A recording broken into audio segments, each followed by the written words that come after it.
కంటికి smart care మీ లుక్కి perfect pair mister opticals your style a vision. అవకాశం ఇచ్చింది రవిరాజ రవిరాజ పినిశెట్టి గారు పినిశెట్టి గారు. అయినప్పటికీ ఇండస్ట్రీకి తెచ్చింది మాత్రం చిరంజీవి గారు 100%, దాని వల్ల 1000%. ఆ జనరేషన్ కాదు, ఈ జనరేషన్ కూడా అంతే. ఈ జనరేషన్ ఇది ఈ జనరేషన్ తెచ్చింది కూడా ఆయనే. నిజమే. ఈ జనరేషన్ లో కూడా ఇలాంటి యూత్ అందరికి బేసిక్ ఐకాన్ అన్నది ఎవరు అంటే చిరంజీవి గారే. అది ఇప్పుడే కాదు, సినిమా ఇండస్ట్రీ ఉన్నంత కాలం కూడా అది మాత్రం ఉంటుంది. The greatest man, the greatest power అతనిలోనే యూత్ ని అట్రాక్ట్ చేసుకోవడానికి. అలాంటి చిరంజీవి గారితో రెండో సినిమాలో మూడో సినిమా బిగ్ బాస్ చేయడం జరిగింది. ఎలా అనిపించింది ఫస్ట్ ఎక్స్పీరియన్స్? ఎలా అనిపించింది అంటే, కుశాల్ దాస్ గార్డెన్స్ అనేసి ఉంది చెన్నైలోని. అక్కడ ఓపెనింగే ఫైట్ అండ్ పెద్ద సెట్ వేశారు. విక్రమ్ ధర్మ ఫైట్ మాస్టర్. అప్పుడు ఇలాంటి పిలక అన్నమాట నాకు. పిలక కట్ ఒక ఓపెన్ సెట్ 6 packs ఉండేది నాకు. నేను ఆ క్యారెక్టర్ చేస్తున్నా తెలియదు. సో వెయిట్ చేస్తాం, అన్నయ్య వచ్చారన్నమాట. చిరంజీవి గారు వచ్చారంటే వెళ్ళే దండం పెట్టాను. క్యా నామ్ హై తుమారా అన్నారు. నన్ను హిందీ వాడే అనుకున్నారు. ఆల్మోస్ట్ ఎవ్రీబడి అలాగే అనుకునేవారు. చెప్పండి సార్, సత్యప్రకాష్ అని. North sir, very good. So 7 days ఆ ఫైట్ జరిగింది. ఆ 7 days లోని లిటరలీ అంటే అతను నన్ను అప్రిషియేట్ చేయని రోజు లేదు, నన్ను గైడ్ చేయని రోజు లేదు. అక్కడ కూరల బండి ఉంటుంది కదా, కూరల బండి కొడితే అన్నయ్య వచ్చి నన్ను తోస్తే నేను వెళ్ళి ఆ బండిని కొట్టుకొని బౌన్సే పడాలన్నమాట. మాస్టర్ రెడీ అన్నాడు. అనగానే నేను వెళ్ళి చెప్తా, ఒక్క నిమిషం ఆకాశం అది కర్ర పెట్టారన్నమాట. ఇమ్మీడియట్గా దీనికి థర్మోకోల్ పెట్టండి, థర్మోకోల్ అంటించి దానికి ఈ కలర్ పెయింట్ వేయండి. ఇలా ఇష్టం వచ్చిండుగా వెళ్ళి అలా గుద్దీసుకుంటే తర పగిలింది అంటే లైఫ్ పాడైపోతుంది. ఫైట్ చేసినప్పుడు చాలా జాగ్రత్త చెయ్యి. మనకైతే ఆవేశం, ఎదుటేమో ది గ్రేటెస్ట్ మ్యాన్ ఈ స్టాండింగ్, మనకి అర్థం అవుతుందా? అలాగే సార్ అన్న. అలాగే ఒకరోజు ప్యాకప్ అయింది. ప్యాకప్ అయితే నన్ను మధ్యాహ్నం తర్వాత వెళ్ళిపోమన్నారు. సో నేను వెళ్ళిపోతుంటే చిరంజీవి అక్కడ కూర్చొని కాలు మీద కాల్చుకుని కూర్చున్నారు అన్నమాట. నేను చెప్పాను, సార్ నేను బయలుదేరుతా అనేసి. కూర్చో అన్నారు. కూర్చున్నా. ఎలా వచ్చామన్నారు అంటే, నా యొక్క LML T5 స్కూటర్ ఉండేనమాట. స్కూటర్ మీద వచ్చాను. హెల్మెట్ పెట్టుకున్నా. లేదు సార్ అన్నారు, హెల్మెట్ పెట్టుకోవాలి, నువ్వు చాలా పెద్ద స్టార్ అవుతావు. అవార్డ్స్ అంటే లైఫ్ లో అది నా జీవితంలో పాతుకుపోయిన, నువ్వు చాలా పెద్ద స్టార్ అవుతావు. ఇలాగ స్కూటర్ మీద వెళ్ళి హెల్మెట్ లేకుండా బై ఛాన్స్ ఏదైనా దెబ్బ తగిలింది అనుకో, నీ లైఫ్ పాడైపోతుంది. నేను నీకు కార్ గిఫ్ట్ ఇస్తా అన్నారు. These are the words. Big boss అప్పుడే. ఎస్, నేను నీకు కార్ గిఫ్ట్ ఇస్తా అన్నారు. అంటే నేను ఎక్కడున్నానో నాకే తెలియదు. అదే నాకు తెలియదు నేను ఎక్కడున్నాను ఏంటి. కారు అంటే కార్ అన్నది it was a dream basically.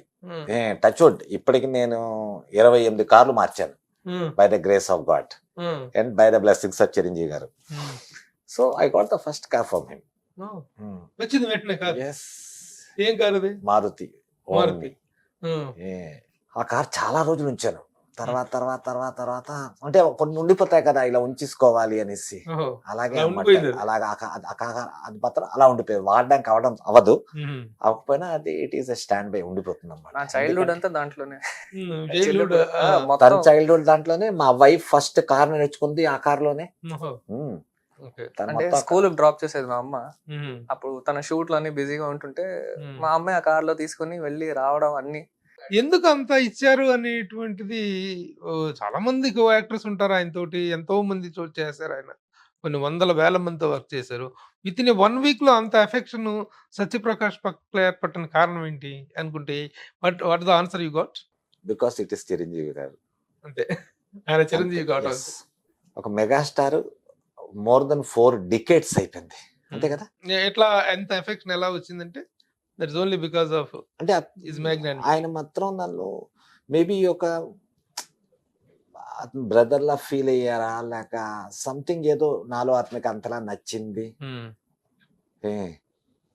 అందుకోసం అనేసి. లేకపోతే అంత తక్కువ పీరియడ్ లో నేనైతే ఆ 7 days ఆయనతో పనిచేస్తున్నంత సేపు కూడా ఐ వాజ్ ఒక వేరే లోకంలో ఉండేవాడిని. ఎప్పుడైతే ఆయన ఇలాగా అన్నారు, ఓ మై గాడ్, నిజంగా నిద్ర పట్టదు కదా. అంటే నేను అదే రీకాల్ చేసుకుంటున్నాను ఆ రోజు లేక ఎలా ఉండేనా అనేసి. ఎందుకంటే ఒక కారు కొనడం అన్నది నాలాంటి ఒక ఆర్డినరీ పర్సన్కి ఏ డ్రీమ్ కమ్ ట్రూ అన్నాయి నిజంగానే. అప్పుడు ఒక కారు కొనడం అంటే నాట్ ఏ ఈజీ థింగ్ కదా, ఏమీ లేనివాడిని. అలాంటి ఒక కార్ వచ్చిన తర్వాత అంతే my life time achievement car అది. మిగతా ఎన్నో కారు కొన్నా, ఆల్ ఇంపోర్టెడ్ కార్స్, కానీ అది కారు కొన్నా. అందుకే సో ఆ తర్వాత చిరంజీవి గారితో ఎన్ని సినిమాలు చేయడం జరిగింది, ఎన్ని ఆయనతో మీ ప్రస్తుతం ఈ relation how you are continuing your relation? Even నా ఆల్సో ఖచ్చితంగా అన్నయ్యని కలవాలి అంటే ఒకసారి ఇంటికి వెళ్తాను, వెళ్ళి కొంతసేపు కూర్చొని ఒక కాఫీ తాగి కలిసి వచ్చి నటరాజన్ తీసుకెళ్ళాలి అన్నయ్య దగ్గరికి. That is the greatness about Chiranjeevi garu కదా. ఇప్పుడు ఏ ఓపెనింగ్ వచ్చినా, ఆడియో లాంచ్ వచ్చినా ఆయన అక్కడ ఉన్న పర్సన్ ని, హీరోని, టీమ్ ని ఓన్ చేసేసుకుంటారు. That is one of the greatest qualities I have seen in one very senior actor. అంటే ప్రతి ఒక్కరిని కూడా అడ్రస్ చేస్తారు. ఎగ్జాక్ట్లీ. ఎందుకంటే ఆ ఫంక్షన్ లో పార్టిసిపేట్ చేసిన టీం మొత్తం కూడాను చిరంజీవి గారి నోట్లో మన పేరు రావటం అనేటువంటిది ఒక పెద్ద ఇదిలాగా అచీవ్మెంట్ లాగా ఫీల్ అవుతారు. కాబట్టి ఆ విషయం ఆయన గమనించి లెంగ్తీ అయినా సరే ప్రతి ఒక్కళ్ళ పేరు ప్రస్తావించి మాట్లాడటం అనేది గుర్తుపెట్టుకొని మరి. ఎగ్జాక్ట్లీ అంతే కదా. ఇప్పుడు దట్ ఈస్ హౌ చిరంజీవి గారు రేపటి రోజుల్లో నటరాజ్ ఇలా రా అంటే అయిపోయింది తన లైఫ్ అచీవ్మెంట్, అంతే కదా. చిరంజీవి గారి అభిమానిగా ఆయన సినిమాలు చూస్తూ అదే నేను నాలో కల్టివేట్ చేసుకొని సో ఈ స్టేజ్కి వచ్చానన్నమాట. సుమన్ టీవీలో మీ పర్సనల్ అండ్ బిజినెస్ ప్రమోషన్స్ కోసం కింది నెంబర్కి కాంటాక్ట్ చేయండి.